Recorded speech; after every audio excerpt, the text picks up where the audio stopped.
Hey everyone, welcome. We're about to dive into one of Canada's best kept secrets for any business that's innovating, the SR&D tax credit program. We're going to break down just how it can help you get paid for the hard R&D work you're already doing. So, let me just ask you this. What if you could actually get paid to solve your biggest, hairiest tech challenges? I mean, think about all the time, the money, the brain power you pour into pushing boundaries. What if you could get a huge chunk of that investment back? Well, that's pretty much exactly what this Canadian program called SR&ED is all about. So let's jump right in and break down what it is and how it actually works. So SR&ED, it stands for Scientific Research and Experimental Development, and it is, no exaggeration, the single largest federal program in Canada that's all about rewarding companies for doing R&D. The goal is super simple: encourage businesses like yours to innovate by offering some really significant tax credits for that work. And it covers this huge spectrum of R&D. You've got basic research, which is really about advancing science with no specific end goal in mind. Then there's applied research, which is a bit more focused on a practical goal. But honestly, where the rubber really meets the road for most companies is experimental development. That's the hands-on, get your hands dirty work of creating new or better products and processes. Okay, so maybe you're thinking, hey, my work kind of sounds like one of those. The next big question, of course, is, does it officially qualify? And to figure that out, we have to look at the government's eligibility test. Well, the good news is the Canada Revenue Agency, the CRA, they've actually boiled it all down to a pretty straightforward 5-point checklist. If you can confidently say yes to all 5 points, then your work qualifies. It's that simple. And here it is. The whole thing hinges on getting a yes for all 5 of these questions. Number 1, was there a real technological uncertainty? 2, did you use experimentation to try and figure it out? 3, was your whole process a systematic investigation? 4, did you actually achieve a technological advancement? And number 5, and this one is absolutely critical, did you keep records to prove you did all this stuff? Let's double click on that first point because it's honestly the most important one: technological uncertainty.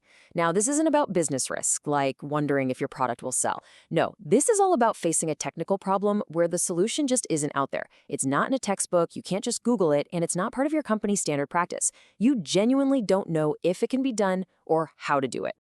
Here's a super practical way to see what I mean. On the left, you've got the stuff that qualifies. Classic examples like creating a brand new algorithm or figuring out how to smash through a software performance barrier. But on the right, that's your everyday, routine business stuff. Things like standard quality control or market research don't count because the how-to is already known. There's no uncertainty there.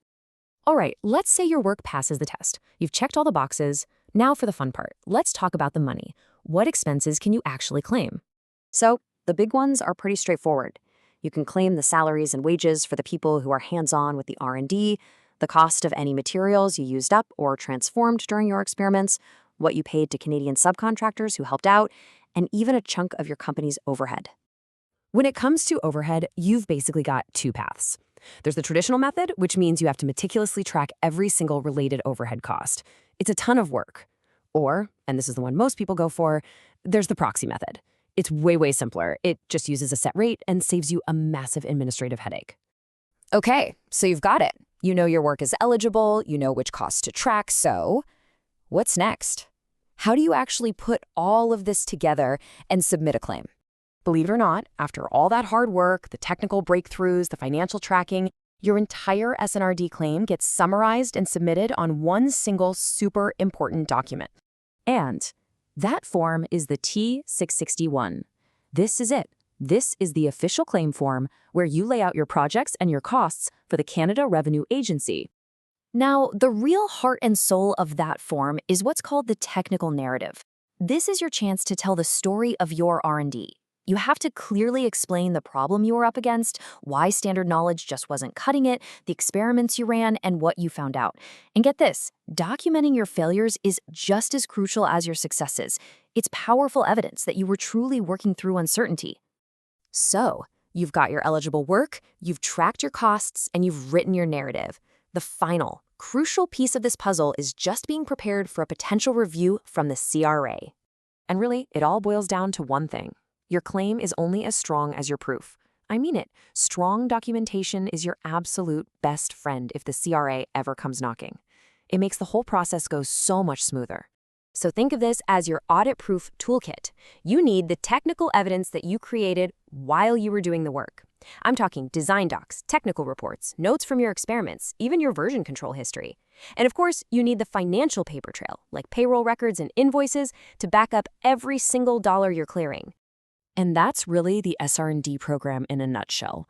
It's this incredible journey from hitting a technological wall to running systematic experiments and just documenting everything as you go. It's a program that's literally designed to reward the amazing innovation you're probably already doing. So the only question left is, what technological uncertainty are you going to solve?